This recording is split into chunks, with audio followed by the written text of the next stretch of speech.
What's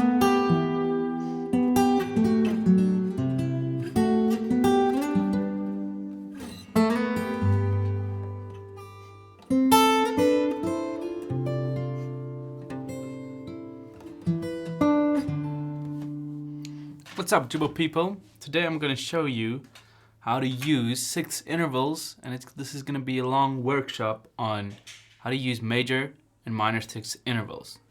And that's all I played there. I just did a combination of major and minor 6 intervals, and I added different notes to those intervals to create really cool chords.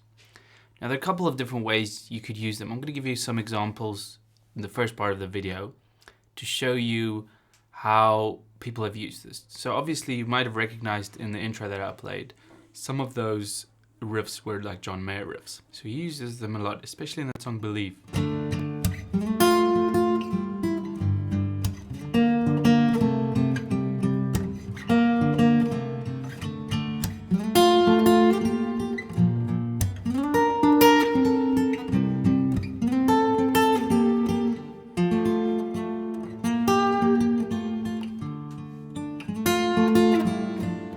So 6 intervals you can hear, they're so beautifully harmonized. And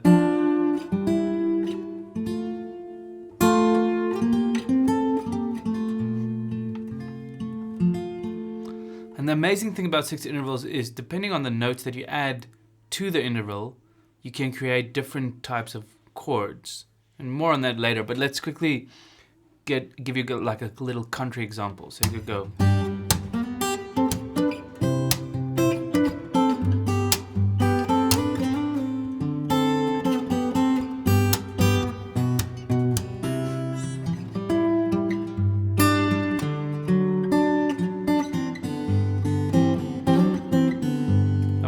Country, but you get the idea, that kind of whole folky, happy kind.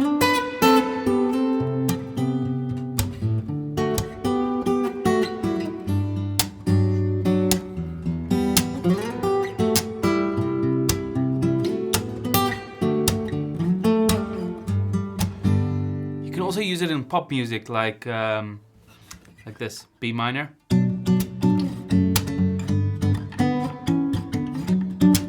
So if I just play the 6 intervals, listen to how it would sound.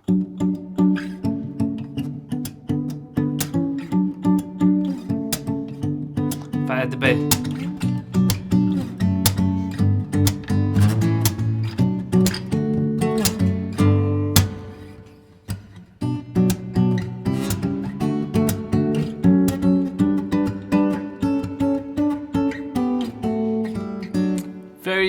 Just beautiful. This is like anything that you do with 6 intervals is beautiful. Let's quickly give another example, classical type of music, right?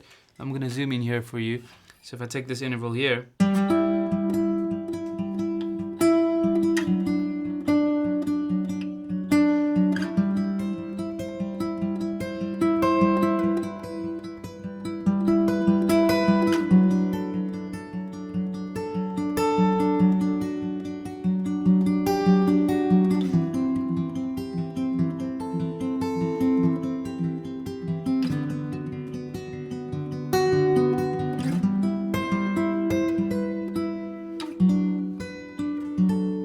and that's more like on the cinematic front. It sounds very cinematic and very like movie-like, classical type thing. All right, we can also do it in indie style and in blues style, but let's do the indie first. So let's do this.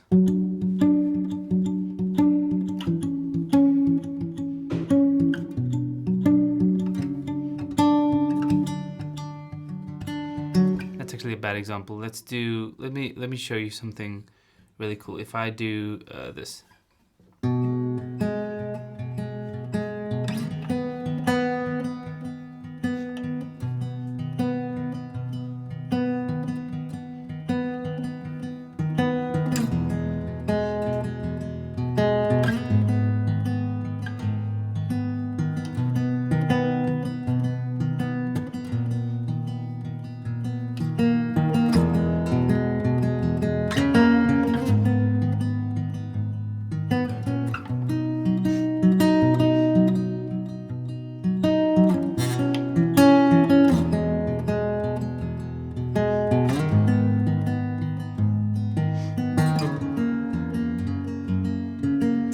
basically, my basis for this thing is just 6 intervals. Blues music uses this classic 6 interval line.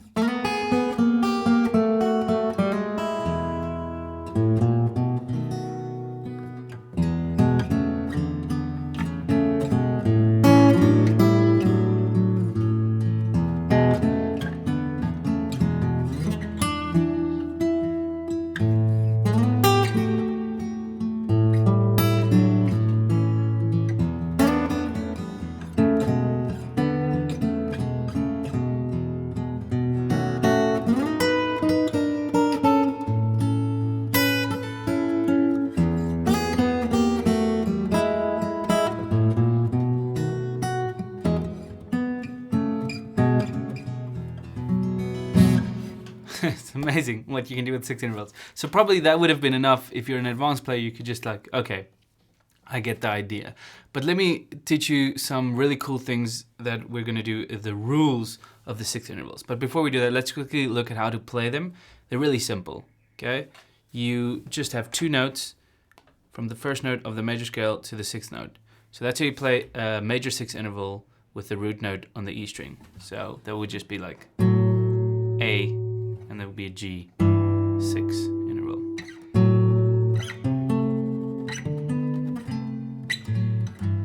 Okay, you get the idea?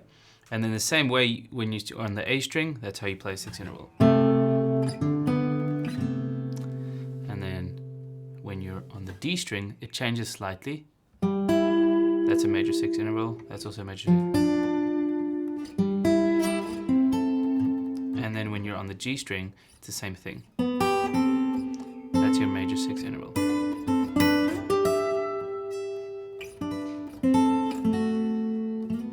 Okay, minor 6 intervals are just the same. The note just goes back 1 fret. So if this is a major interval, that would be your minor. And you can hear the difference, right? This is also minor.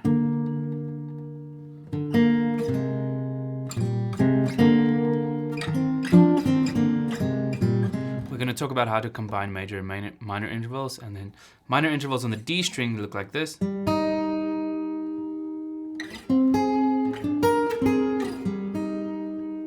Okay, and then we have minor intervals on the G string look like this.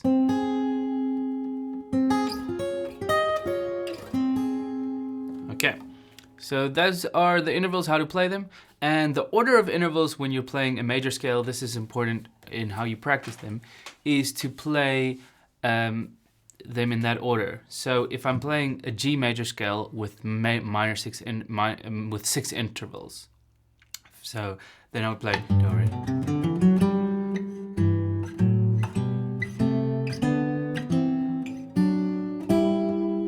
That would be how I play the scale, right? Minor 6 interval, major 6, major 6, minor 6, minor 6, major 6. But the easiest way is just to use your ear to do that. So for instance, you can also do it like this. Let's say I'm playing, let me play a couple of things for you and then you can play along with me. Cancel that, okay. So if I want to play my G major scale in 6, I could do it the opposite way around. I could go start with this interval. Okay, so this is going to be my root note now. It's quite confusing, but once you hear it, you'll get it. So play along with me.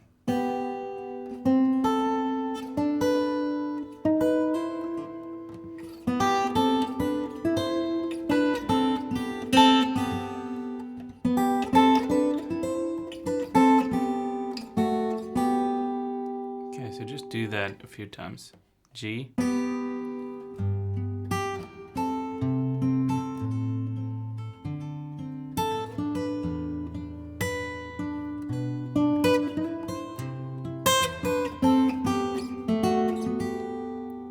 Okay, so that's your first exercise. You can do the same thing on the 2nd string. Let's say we stay in the key of G.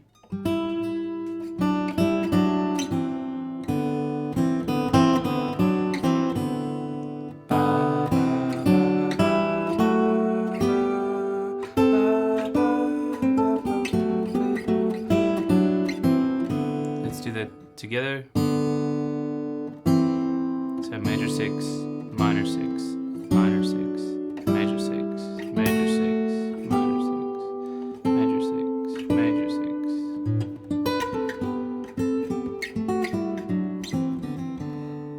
Okay.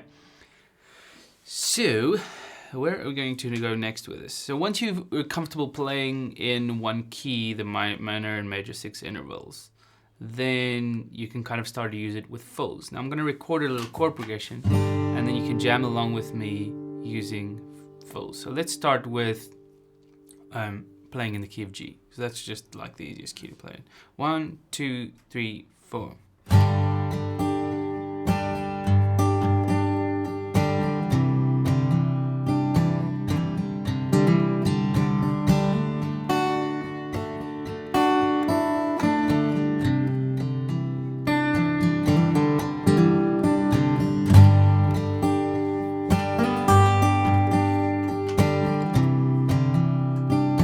To the C chord, to the D,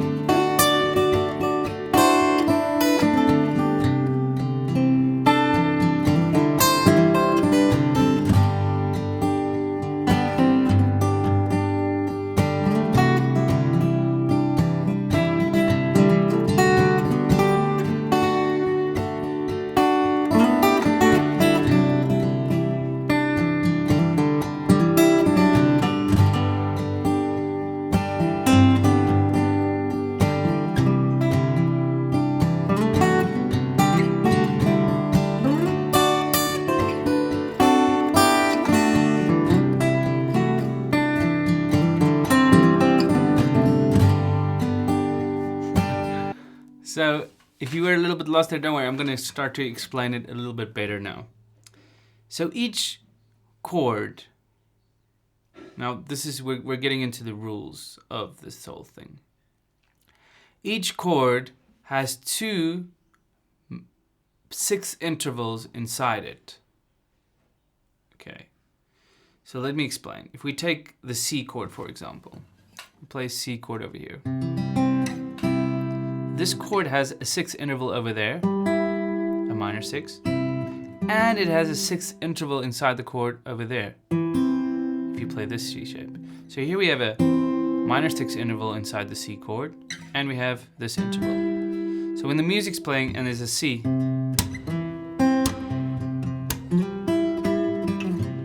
it's just those 2 intervals.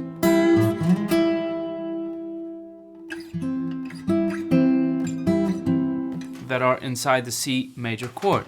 So that is the first rule that we need to memorize, and I'm going to write this down so that we can just memorize this. Okay, so rule 1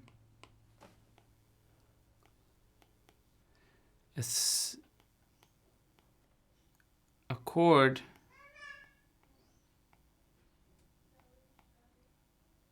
to 6 intervals.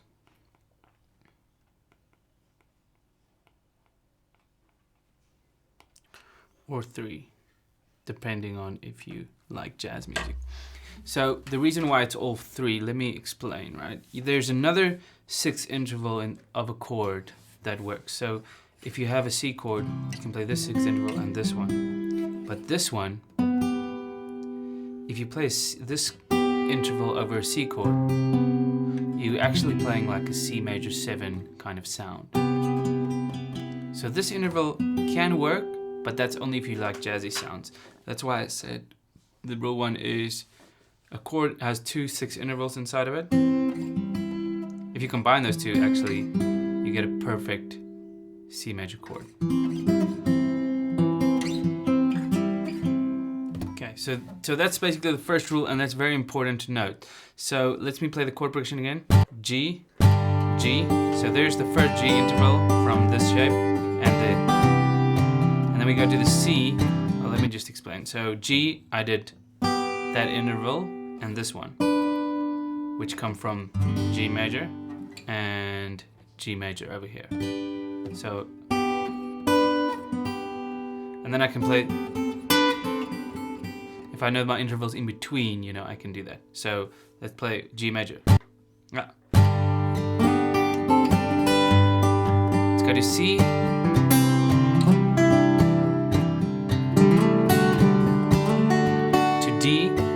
basically when I'm on the D chord, I'm playing this one, which comes from the D A shape, and this one, which comes from the D using the C shape. So it's quite a complicated system, but it's very powerful once you realize that, oh, okay, so I just need to find those two, then I can really outline the chord, or I can purposely not outline it and play 6 intervals next to those, you know?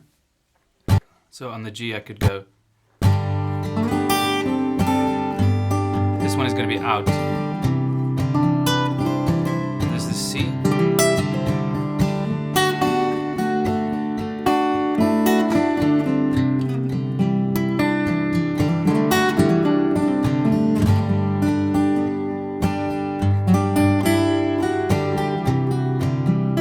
C, going to the D.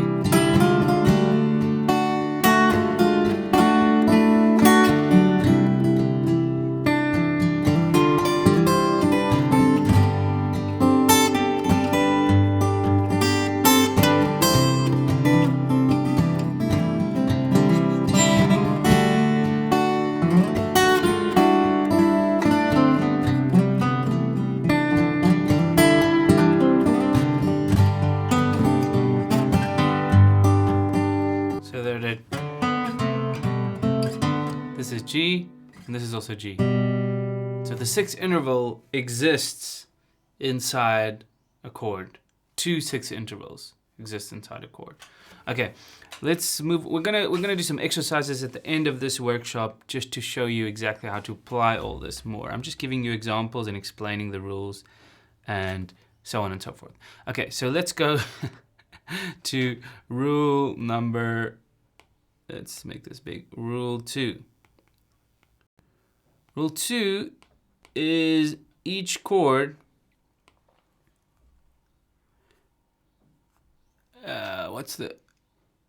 rule 2 is that every 6th interval, let's write this down, every 6th interval can be 2 chords.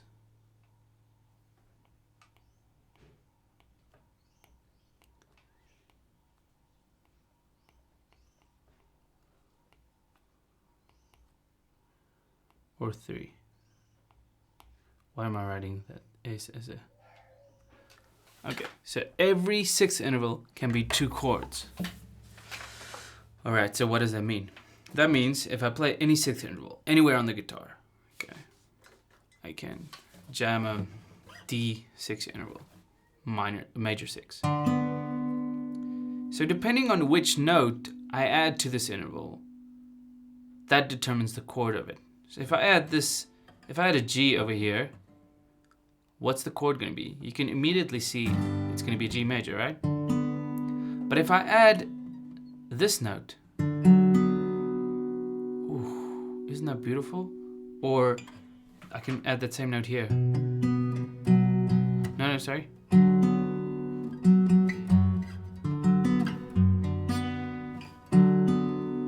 That's a B minor.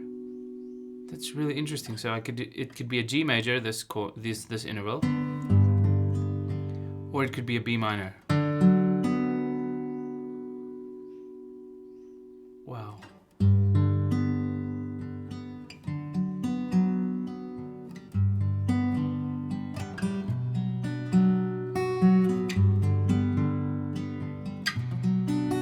Let's give another example. If I have this interval, a major 6. It could either be a C chord, or it could be an E minor.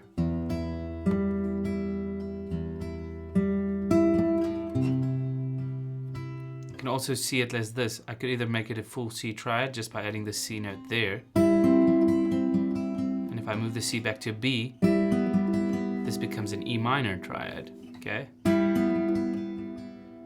So the 6th interval is way better than a triad, and that's our 3rd rule, but because it can be 2 chords, and sometimes it can be 3, if you like a jazzy sound. Okay. And why do I say if you like a jazzy sound? Because these 2 notes are present in an A minor 7th chord. and also in a D9. So it can actually be way more chords if you get into jazz. But if you want it to be just a simple sound, it's either a C chord or an E minor chord. It could be an A minor chord or a D chord.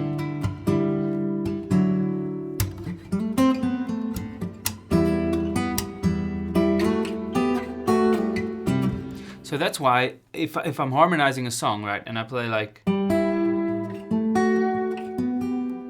that could either be E minor, D,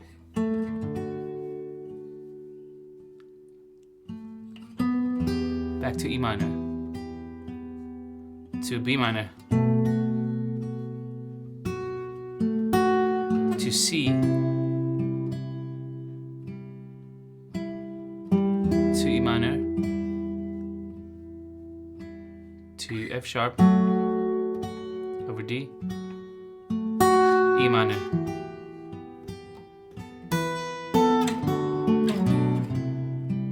So there are always these two options when you're playing 6 intervals that you can use. So that makes them really quite beautiful. Okay, let's move on to the third rule that I want to talk about. And the third rule is really the most important rule, I think. It's that rule 3 says that 6 intervals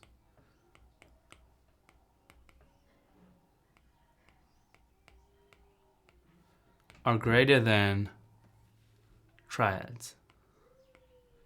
Now everybody always says, you know, you got to learn your triads. But what happens then is you start sounding very like it's too much information, and sometimes simpler is better. And nobody even plays triads. It's just like a way to memorize things. 6 intervals. Tell me what sounds better. You could do this. Or you could do. Or.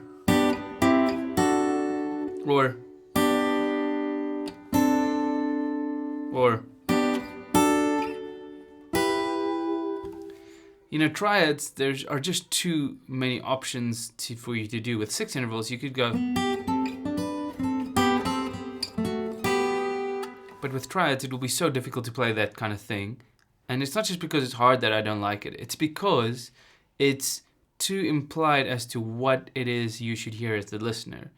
So it's like if I play this, you know, you're kind of, maybe you're hearing this. Or like, very happy. Or you could be hearing.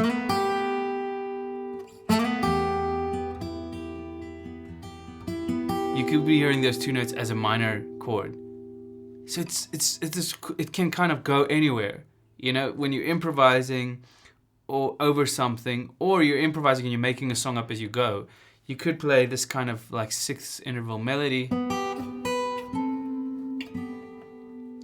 And it could be a minor vibe.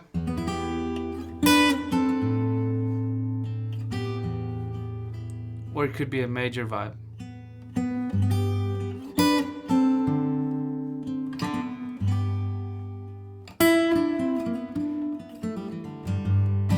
Okay, now how do we actually apply this, right?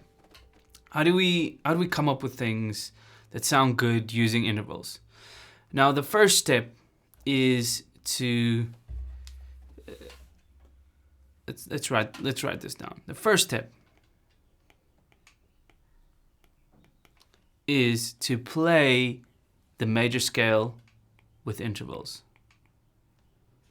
Just to play around in a scale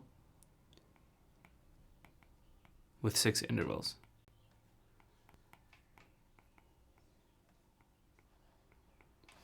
Okay. Now there are a couple of ways to do this, which I showed you in the beginning a little bit. But the basic idea is, let's say we play the C major scale. You could say, okay, the first note, that doesn't work. Okay, so that obviously doesn't sound. So you go.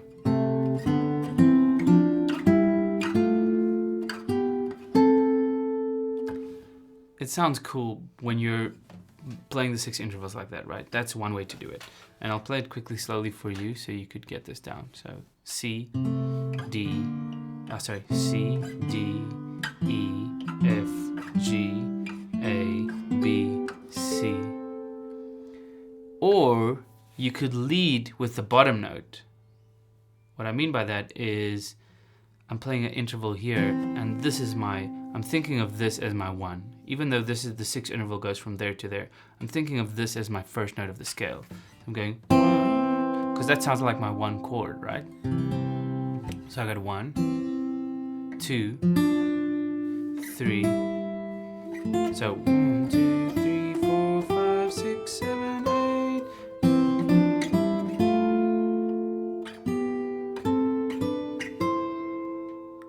That's how I would harmonize the major scale with 6 intervals. If I was to do G major, I could go like this. Sorry.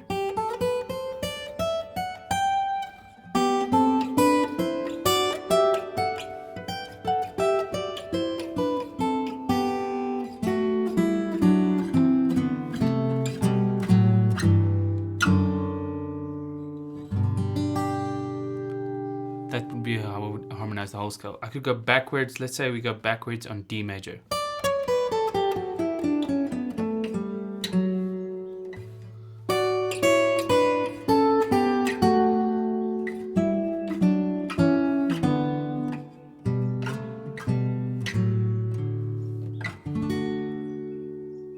So beautiful.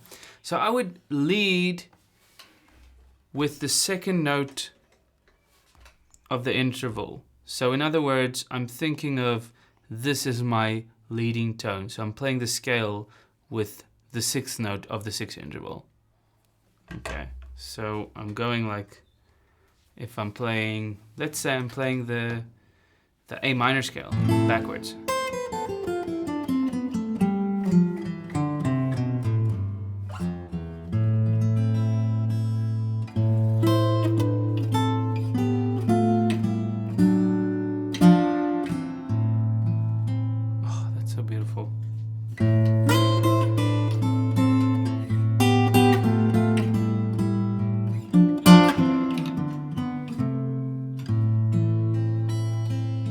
Go up.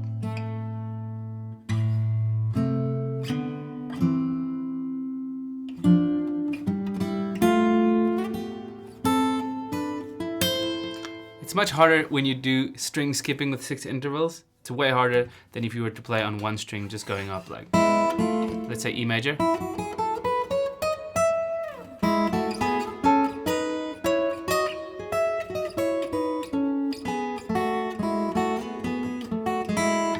So I'm going really deep into this topic, and your head must be probably blown off by now, you know, just trying to get your head around all this, but it's worth it. I want to experiment with this content type of going really deep into one topic, okay?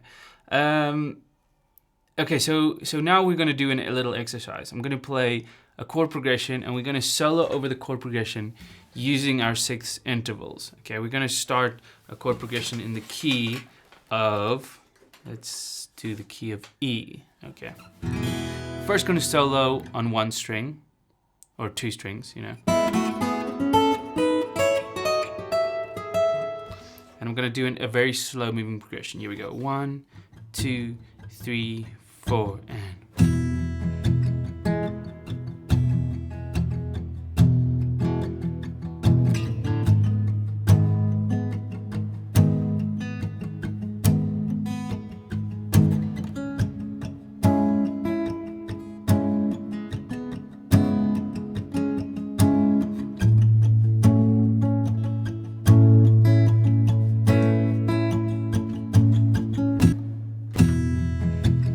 It's an E chord going to G sharp minor.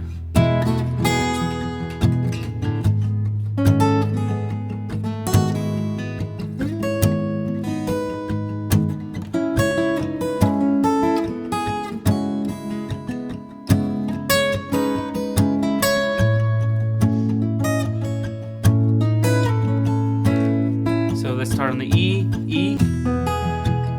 The 6th interval comes from the E side.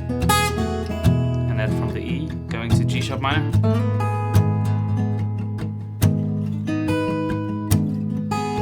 C sharp minor.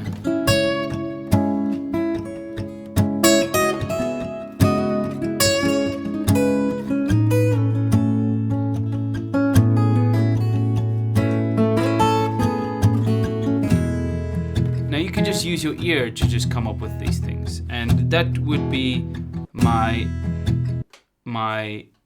number one advice. Record a chord progression with slow moving chords, right? So chords that are not changing like every bar. You could try a jam track.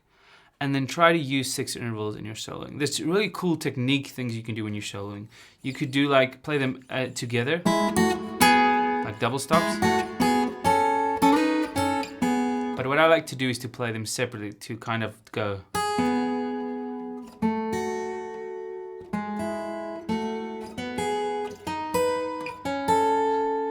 Sounds so beautiful when you separate those two notes. What you could also do is you could slide like John Mayer did it. You could do that.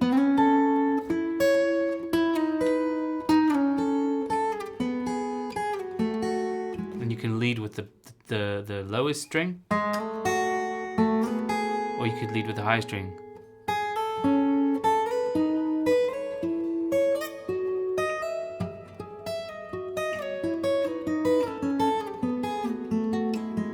Which is obviously a lot harder to do, to lead with those two.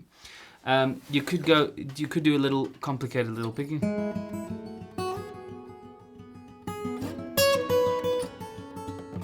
You could do something like that. So that's how you would solo. Let's try another progression that I can solo over. I'm gonna record, I'm gonna actually write down the chord progression that I'm gonna solo over. And now I'm going to give you, we're gonna do another key. Let's do the key of C. And we're going to play with these strings now. Okay, so let's quickly do the key of C. We're going to do the progression.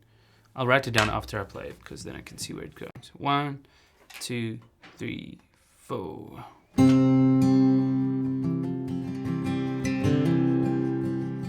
Going to an F.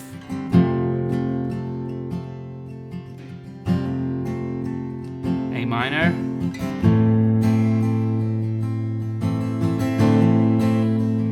E minor,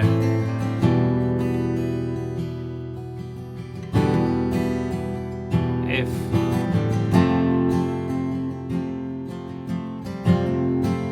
G,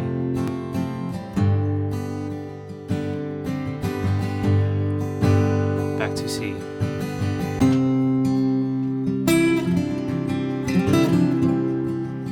Going to an F.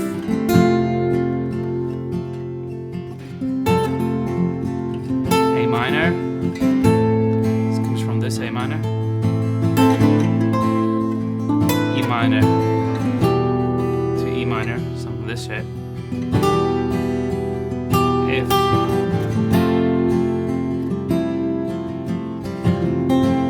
G.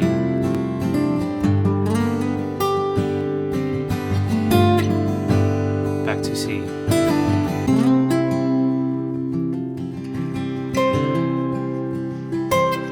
F,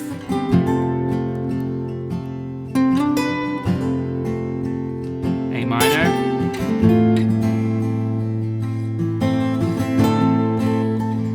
E minor,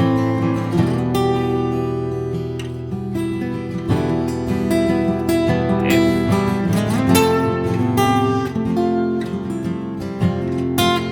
G,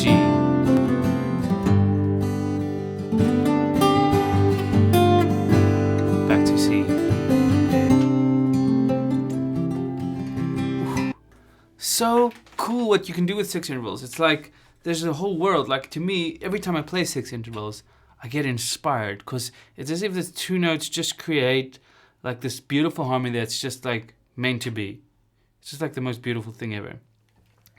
Okay, this is turning out to be a really long lesson, but anyway, let's keep going. And just to give you some more examples on how to solo with this, I'm going to now do the second exercise. Okay, I didn't even write down the chord progression. I'm sorry about that. Okay, so let's cancel this. And I'm gonna record a sequence of 6 intervals and then improvise over them using different notes. Okay, so this is gonna be the exercise. I'm going to record a sequence of notes And this is what it's going to sound like. We're going to start with a G6. Let's actually write this down. Okay, so we're going to say a G6 interval. And then we're going to just go to F sharp minor 6.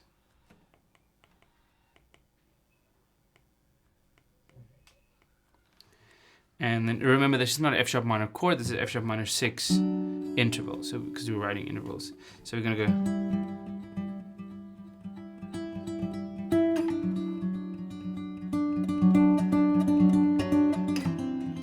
And then an E minor 6 interval. And then a D major 6.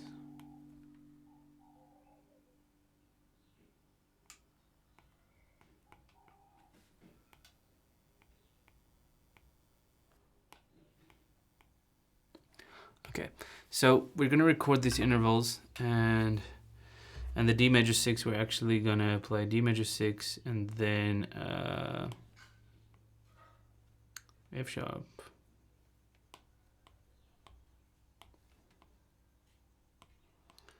Minor 6 again. Okay, so I'm gonna record these intervals. What's gonna make this exercise unique is I'm gonna record the intervals first, and then I'm gonna play the chords over them. Okay. Somebody's calling me, but let's just, okay. So here we go. 1, 2, 3, 4.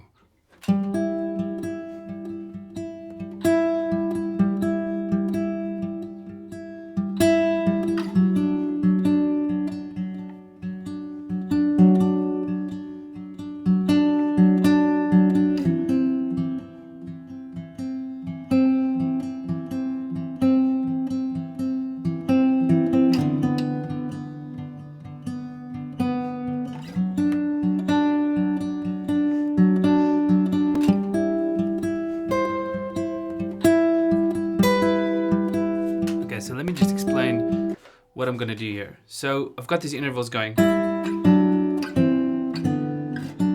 Sounds pretty basic, right? Sounds like, okay, you know, this is boring. But these intervals are all inside the key of G.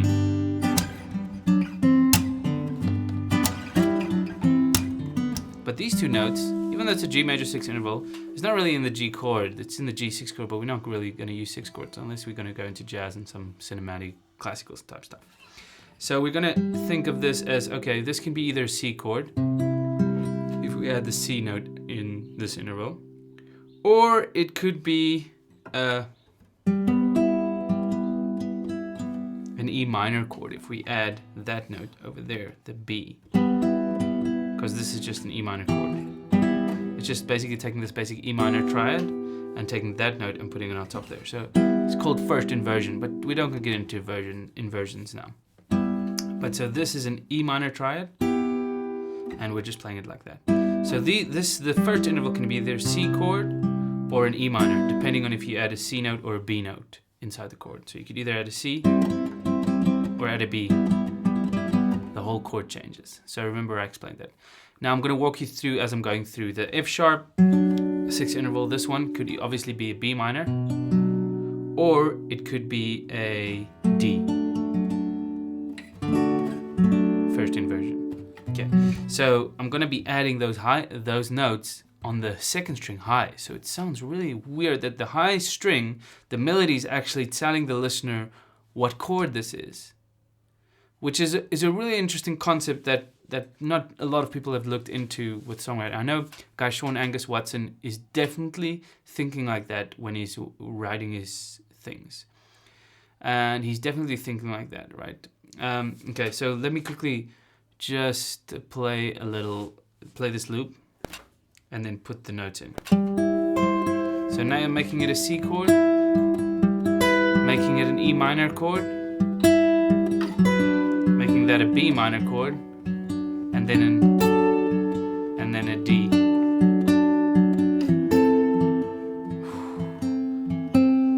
That's so cool. Then I'm going to the D, the E minor 6 interval. Okay. And I'm making that E minor 6 interval, I'm making it sound as if it's an A minor chord by playing an A note as part of that, with that interval. So this really gets really exciting. Let's first do the bass notes with the run through, and then you get the idea. So first chord.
That's fire stuff. So let's quickly explain what I'm doing here again. So you get this. This interval is part of a C chord or E minor. The F sharp minor 6 interval is part of a D chord or B minor. The E minor 6 interval can be a C chord or an A minor. The D major 6 interval can be a G chord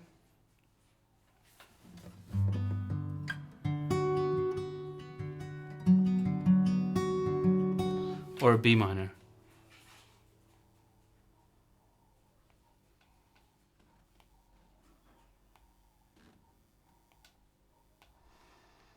And the F sharp minor 6 interval again can be either a D or a B minor.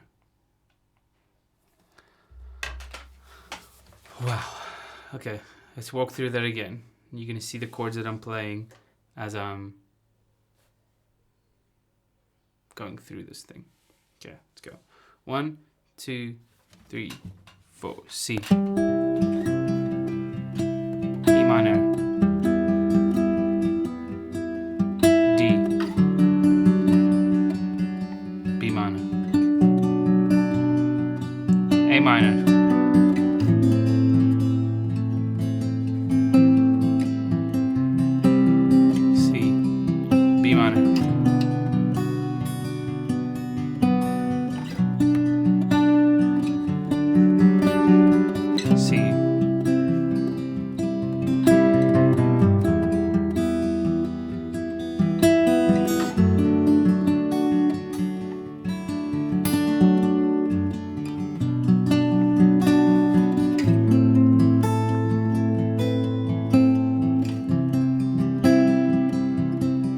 G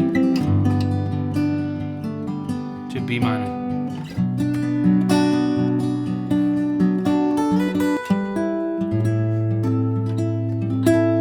Okay, so there I played an A minor of the G major 6 interval, but that's not really inside an A minor chord.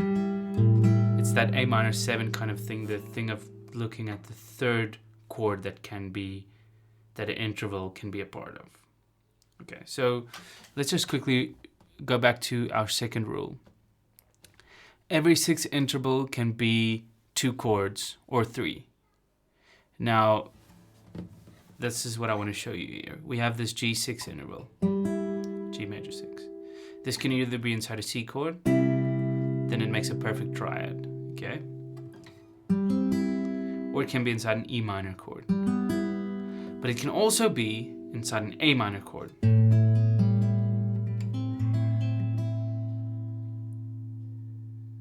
Okay, so the way, how do you find which, now this is the question that I want to answer in the last part of this video.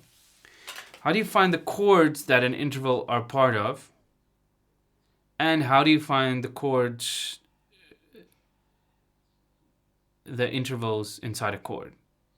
Okay, So those are two very, very important questions. So for instance, the first question is, how do you find, if let's say you're playing an interval here, you're playing this C6, okay. How do you know which chords? Now, the easiest way is to think of the note in between, to think of like a note being here or there. So depending on if you add the green one, it's quite easy to see what chord this is. This is like an E shape, so it'll be an F chord. And if you play that interval over here and you add that note, it'll become an A chord. So the green will be a major chord and the blue will be a minor chord. And then if this note is added, so you're going to play these three notes, then this one becomes the root. If this note is added, then this note becomes the root. Okay, so that's how you find the two notes. Okay. Oh, edit, undo. Should we say erase? Okay. Okay, so let's just erase that. Same way here. If you have this interval, if you add a note here, then it's going to become a nice A triad, right? If you add a note over there, it's going to become a minor triad, with the root note being there. Okay? So for instance, I could say, okay, I'm going to add a note there. It's going to become a minor, and this is going to become my major triad. So that's why sixth intervals are so powerful, because they're just like so chameleon-like. They can just change according to the chord that you want it to sound like. If you just add this note, then it's going to sound like that. Okay. So same way with all of these patterns. Now let's look at minor sixth intervals and changing them up. They're a little bit different. So you can add either this note over there inside a minor sixth interval to make it a major chord, because then you see this nice Jimi Hendrix shape, which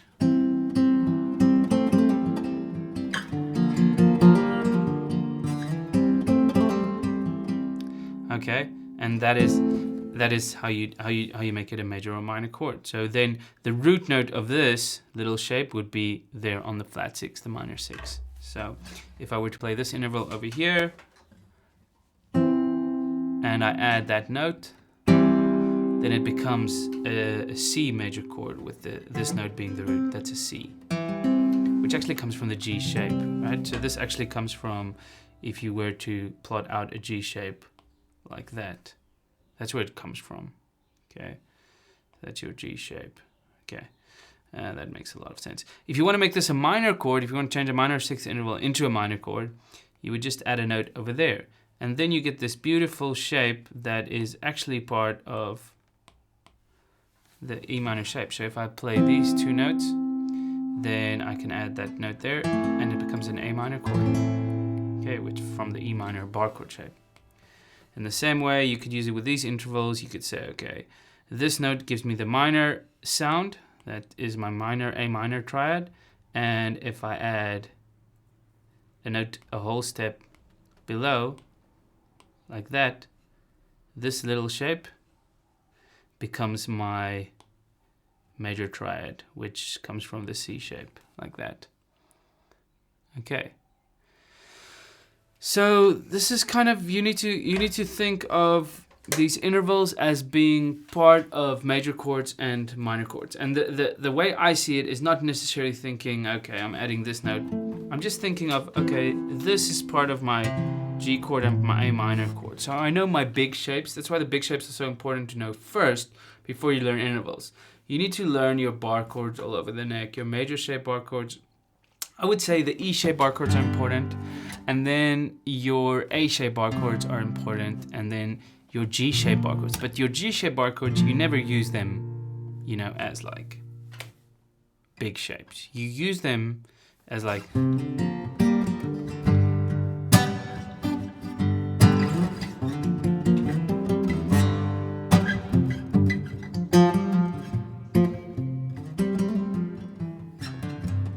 with like fills and songs and things. So you need to really think when a guy's playing a chord full, think, what is this guy doing? What shape is he playing from? Is he playing from the E shape, from the A shape, or whatever. You know what I mean? Okay, guys, I think that's everything. If you have any questions about this lesson, please feel free to ask in our forums. We got our forums at joobamusic.com/community. It's just for premium members. No, it's for everybody. Can't remember what's the setting. But anyway, for now, it's just for everybody. But if there becomes too many people, then it will be only for premium members. And if we have enough premium members to have decent activity on the forums. And if you want to request any songs, let me know. And see you in another lesson. Cheers.